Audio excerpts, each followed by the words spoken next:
share ko lang sa inyo itong isang I can easily recommend itong magnetic stand na to.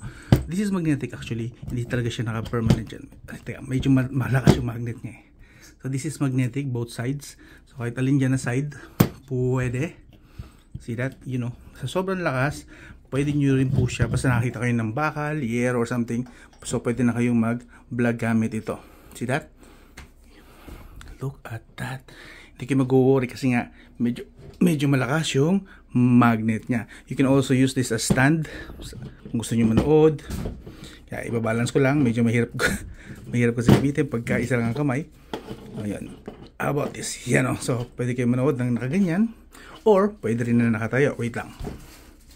Ayan, nakatayo. So ikutin niyo lang yung magnet and then yes, makakapag-vlog na rin kayo or manonood kayo na naka-steady. Nakain kayo, yes, pwede niyo ilagay yan sa tabi niyo habang nakain kayo, manonood kayo ng TikTok or something. See that? Very useful po. And the best part, dahil nga compact siya, wait lang.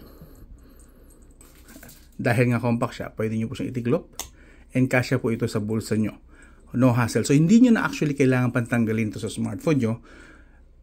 Like kagaya ko, 2 weeks na siya nakakabit dito sa phone, dito sa case na to.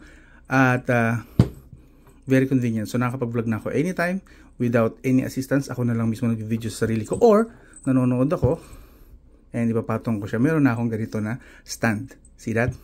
So iwan ko yung link sa video description or dyan sa yellow basket maybe. Solid po ito. Highly recommended. Quality rin. Gawa sa bakal po yan. Oh! Another pala. Ito malita to, minor na to. Pwede rin po siya actually yung ganun, paikot-ikot. Hindi ko tanda kung tapos. Basta yung pinapaikot-ikot pang tanggal ng stress dati. Yes. Pwede po. See? A fidget spinner. Yun! Anyway. Solid. Maganda po siya and quality. Matibay din.